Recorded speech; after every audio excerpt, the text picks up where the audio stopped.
The chickens have come home to roost. Let me tell y'all something, man. There should be some type of penalty if states are reached out to and they're saying, send us data of your SNAP benefits for your state. And if they don't send it, people should be locked up. Here are the 21 states, and I'm sure you're not going to be surprised once I read them, that are not sending in their SNAP data. California, Colorado, Connecticut, Delaware, Hawaii, Illinois, Maine, Maryland, Massachusetts, Michigan, Minnesota, Nevada, New Jersey, New Mexico, New York, Oregon, Pennsylvania, Rhode Island, Vermont, Virginia, Washington, and of course, we got to include Washington, D.C. I don't know if you guys seen this yet, but check this out right Day here. one of USDA, February 13th, is we sent letters to every governor in America being very clear that no illegal aliens can use SNAP. 0, 0, 0. We asked every state for the first time in history, and this was in February, to send us their data and let us, with Doge and a war room, actually start going through this data to better understand how this explosion of SNAP benefits happened under Joe Biden. We increased almost 40% on this program in just a couple of years under the Biden administration. Of course, we know they were trying to buy the election, but that's a conversation for another time. And since we have asked for that data, 29 states have complied. Of course, almost all the red states, a couple of couple blue states too. But in that data, and I haven't talked about this yet publicly, in that data we've studied about $100 billion in spend. We have found thousands and thousands of illegal use of the EBT card. We have been moving people off of SNAP. We've got almost 700,000 people, I think, we've moved off just since the president took office. We've arrested about 118 people. So this has been ongoing. But, Rachel, to your point, what this conversation has allowed is a national spotlight on a broken and corrupt program. We found one guy in 6 different states getting a benefit. We found about 5,000 people that are dead who are still getting benefits. Like, it is time to drastically reform this program so that we can make sure that those who are truly needy, truly vulnerable, are getting what they need, and the rest of the corruption goes away and we can serve the American taxpayer. At the end of the day, guys, I don't care if you're a Democrat, if you're conservative, if you're independent. That's a lot of wasteful spending. Money is being sent to people who are dead.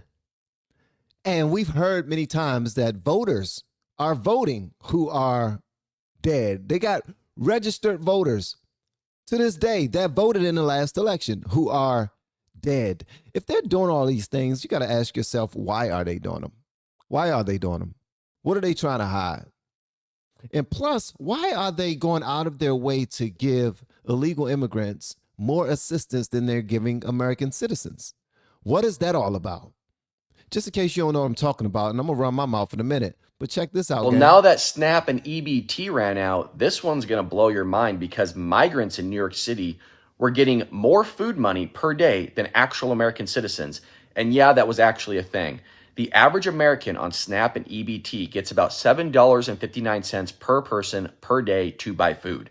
But the city of New York was handing out prepaid food debit cards to recently arrived migrants, many of whom were here without legal status, worth about $12.52 per person per day. That means migrants in New York City shelters were receiving 65% more in daily food benefits than American families, trying to get by in the exact same city. And here's the part nobody talks about. That $12.52 isn't even a federal program. It's not SNAP, it's not EBT, it's paid for by the New York City taxpayers. The city doesn't even give an extra food card for struggling citizens, to seniors on fixed incomes, to homeless veterans sleeping on the same streets. But show up yesterday without documentation and you're prioritized. This isn't about compassion, it's about political choices. And those choices are telling you exactly where American citizens land on the priority list, which is dead last. Do you think this is a right move by New York City to give more money to illegal aliens than it is to actual Americans? Let me know in the comment section. Now, just in case you guys don't already know, now this is 100% factual right here. Let me go ahead and show you this in another way so that you can really see what I'm about to share with you. because apparently $7.8 billion is going out monthly for SNAP. $7.8 billion. Only 24% of those individuals are Black American citizens, and 7% of them are white American citizens. The rest goes primarily to people who were not born here and became American citizens along the way. Now, why in the hell are we obligated to take care of necessities for people who are not even citizens of this country?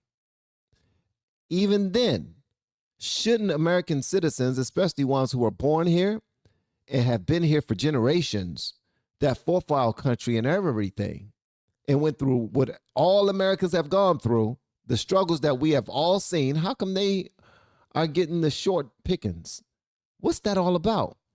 Check this out right here, man. Just in case you haven't seen it, this is the reason why I'm sharing it. Here we go.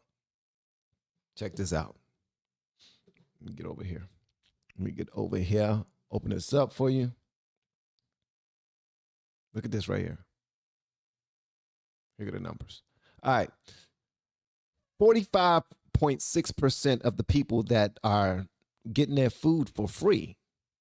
45% of the Afghan Americans in this country get their food for free. 42% of Somali Americans get their food for free. 35% of Iraqi Americans get their food for free. 34.4% of Dominican Americans get their food for free. 28% of Caribbean Americans get their food for free. Puerto Ricans, we're going to skip Native and Puerto Ricans. We're going to go back. Let's go to Arab, Cambodian, Haitian, Pacific Islanders. Let me tell you something. A large percentage of their people get their food for free. They get their necessities for free. That's what we're trying to focus on here, man. It sucks. It sucks. Like, I pay attention to these type of things now because this is what's important to me. He says each migrant will get approximately $12.52 per day to purchase food and baby supplies. But that's about 40% more than what the average low-income American got per day in government food stamps or SNAP benefits in 2022 at $7.59 per person per day. Y'all need to write your people and ask questions. All right, write your people and ask questions. Elon Musk just now said this whole thing is fraudulent, and they said it during Doge and the young kids that he had working on his team, the very smart guys, the geniuses. One of them had a phallus in his name or something like that. Big balls, I want to say. No Diddy, no doubt. But y'all let me know what y'all want me to know, man. This is absolutely insane. We have been helping people grow online. It has been absolutely amazing. We have helped many content creators get from zero to monetization in under 30 days. We even have a couple of these superstars who did it in 1 or 2 weeks. If you want to learn how to do YouTube, I don't care your age, I don't care what skills or talents you have. Trust me, I can help you do it effortlessly. Just reach out to me with the word coach and we can get it done. One more thing. We have a YouTube course that I just now created. I'm extremely proud of, and a lot of people are getting so much from. Purchase that course and work with us. You can join our private Facebook group and our daily group calls, which is 3 to 5 days per week, and you can learn so much more than you've ever learned before. I can't wait to hear from you. Love you. Peace.